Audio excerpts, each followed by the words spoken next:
so I've done an unboxing video for this deck, but I wanted to do a more in-depth card-by-card flip through of the deck, and particularly to offer a side-by-side comparison with the 2004 Llewellyn edition. This is the brand new Schiffer Red Feather edition, second edition, reprint edition of Robert M. Place's The Buddha Tarot. And actually, it's more than a reprint. It's really a kind of, from a design standpoint, a reimagining of the deck. The color choices and, you know, the sort of design elements, like even the use of the font here, really, really well conceived, really beautiful eye. I love this dominant color scheme of this sort of maroonish red and the gold and the black. That feels very Tibetan, and it really complements Robert Place's artwork. And just even simple things like the shapes here on the sides of the box, that kind of, that design choice, I think, is just really, really smart. There's a lot to love here. Perhaps what is most to love is the book. You know, in the 2004 edition of this deck, the companion book was a separate purchase. And, you know, subsequently, when everything went out of print, the companion book is, in some ways, it's harder to get a hold of than the cards themselves. And it can, you know, can run upwards of $150 US. This edition, as far as I can tell, I think there are some small changes in some updating in the copy of this text, but I haven't read it or compared it side by side with the original 2004 companion book yet to really be able to say much. What I will say, what this book has, like the 2004 edition, is, you know, Robert M. Place's like characteristic attention to history and detail, wonderful discussions of Western Hermeticism and Renaissance Neoplatonism, and then moving into really, really smart discussion of the life of Buddha and the cosmological correspondences, which he has discerned a synchronicity between them and the world of tarot. It's really smart. It's filled with, in this historical beginning, it's filled with great illustrations, just wonderful imagery, nice discussions of the relationship between East and West, and then really clear discussion of the mandala as it appears in kind of Hindu and Buddhist imagery and mythology.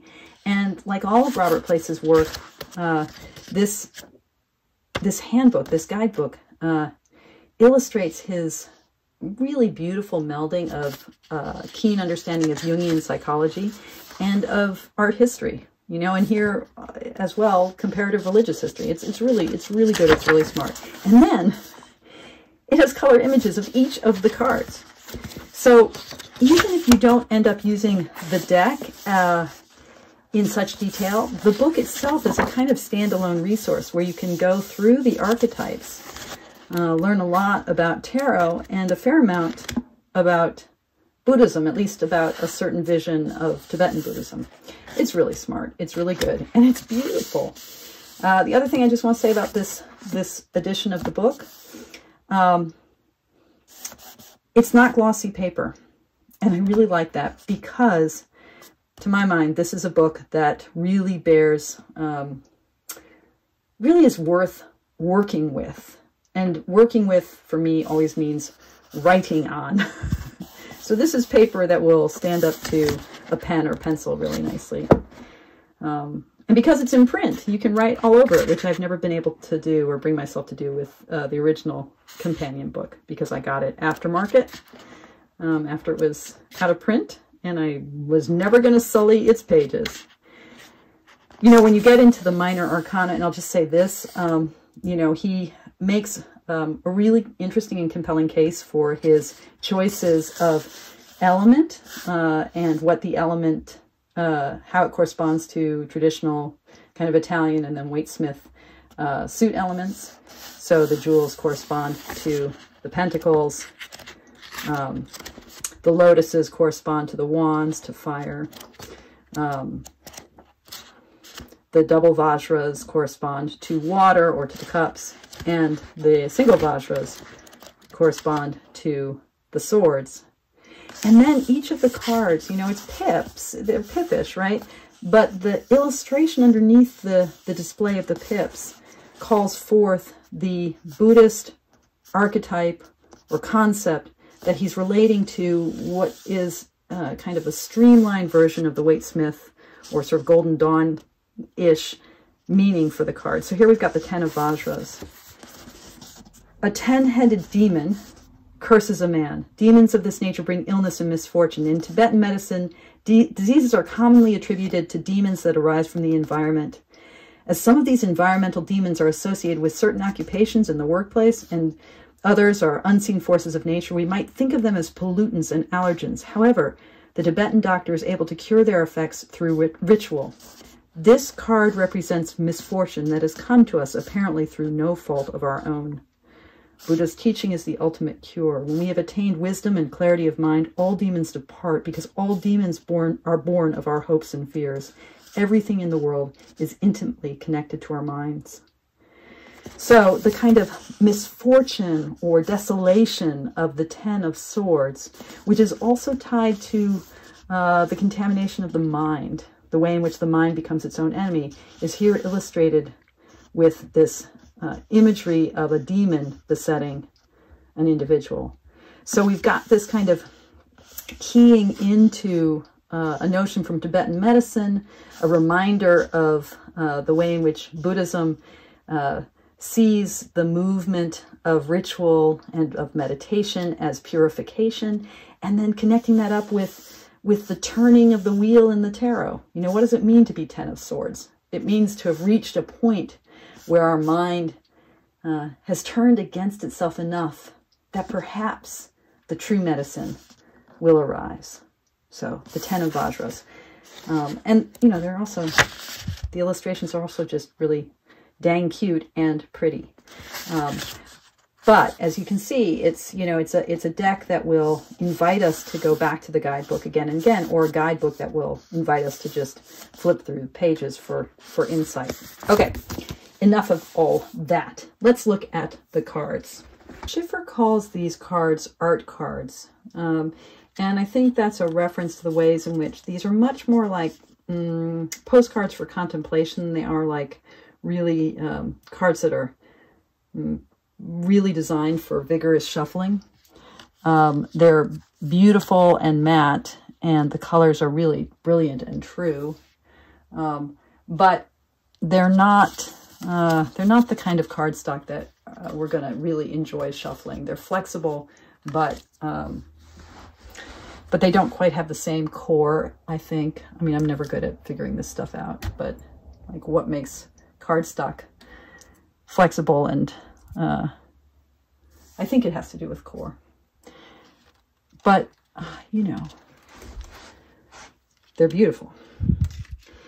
And as objects of contemplation, you know, that we can do overhand shuffling with and place in a spread and place on an altar.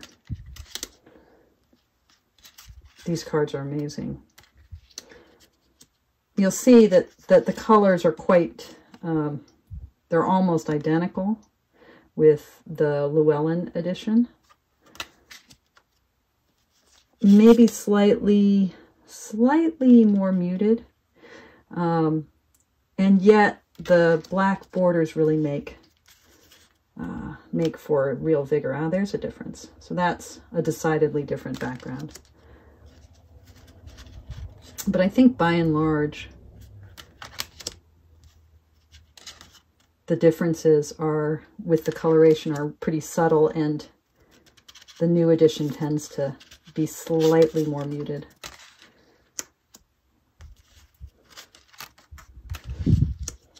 I love this purple. That is an amazing card. Yeah. And Sujata with the milk. This is like the story of the Good Samaritan in a lot of ways. And I'll talk more about these archetypes in future videos. Lord Mara. And then here we go. The Buddha. The Buddha under the Bodhi tree, being assailed, being tempted, but standing firm.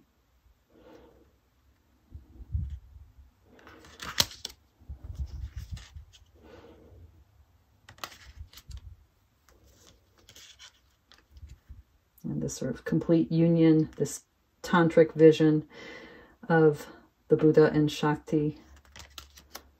And then the first sermon, you know, the turning of the Dharma wheel. I love this. White Tara as the world. And, you know, then there's a 22nd trump here. He gives us an extra trump card. Parinirvana. Okay. Now, the one change that I like the design choice, but he definitely in this edition, he de-emphasizes the color associations that he gives to each of the suits. So this light blue for the Vajras. Oops. Got out of sync here. This light blue for the Vajras being associated with the suit of mind and air, of what Jung called the thinking function. Without that blue border, I mean, I think the cards are more beautiful, but it may, you know, this is a deck where you're going to need to learn the associations. You know, Vajras is pretty easy because to my mind that makes me think of swords, but lotuses and wands, that was a difficult association to make. Double Vajras with water and cups, that was a little bit difficult. But, you know, this is what it is to work with. I love this. The 8 of Swords. I love this chained dog. There we have the 9 of Swords. And that 10 that we've already talked about. And then he has the court cards are related to Dakinis, animals. These are, each suit is associated with a different Buddha family. And so this is something we'll talk about. The consort, the Shakti, the feminine archetype. And then the Buddha associated with the Vajras. And the symbols associated with that Buddha, the elephant. Okay, now we're in the Ace of Jewels. This is the suit of Pentacles, or Earth, right?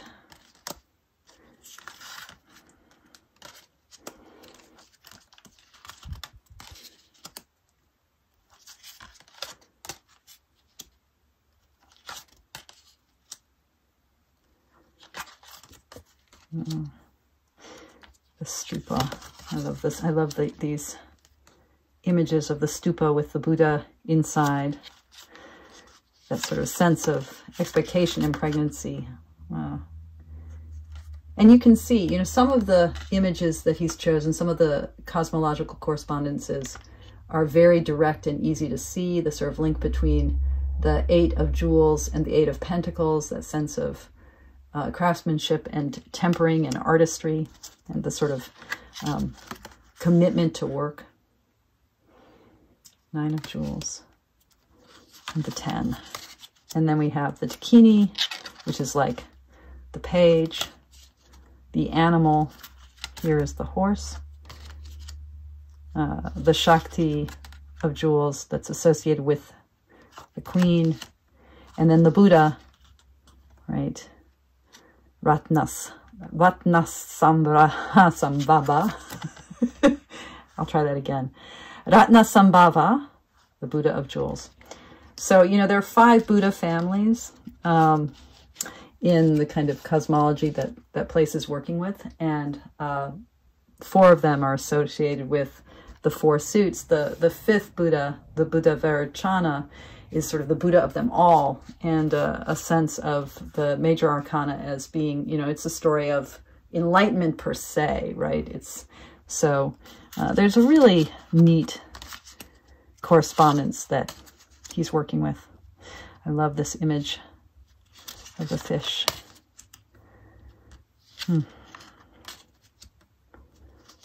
So this is the Five of Wands, essentially, the Six of Wands.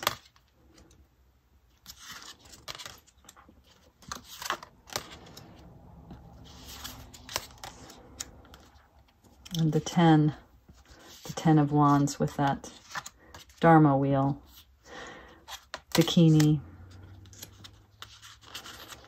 animal, Shakti, and Amitabha Buddha, who's actually my Buddha.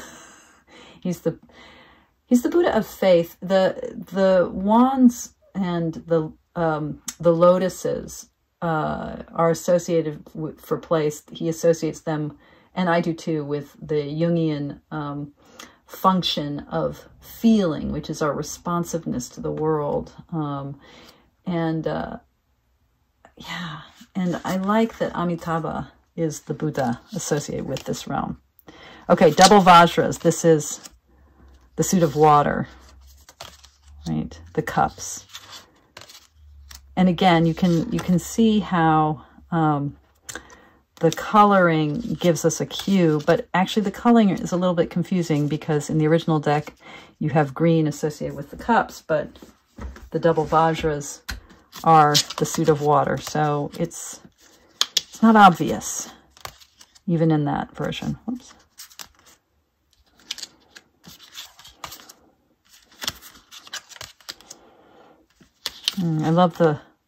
I love these blues and greens, you know, I have to say. It's just such a pleasing use of these Eastern colorways, you know. I mean, Tara, right?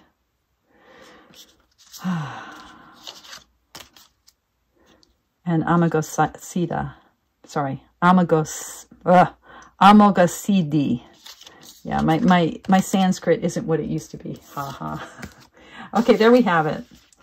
The Buddha Tarot, the Llewellyn edition, the new Schiffer Red Feather edition, which is not an edition that you're going to want to, you know, you're not going to want to riffle shuffle these cards. But you are going to want to look at them and contemplate them and put them on your altar or in your sacred space or wherever it is that you read. Okay, there you have it, folks. Robert M. Place's Buddha Tarot, the brand new Schiffer Red Feather edition. Yeah, ready for pre-order now. Okay, take care all. If you're intrigued by this deck, please do consider joining Robert Place and myself in October of 2022 when we offer our workshop on Buddhism and Tarot at the Omega Institute in Rhinebeck, New York. Information is in the description box below. Thank you so much for your practice, everyone. Take good care.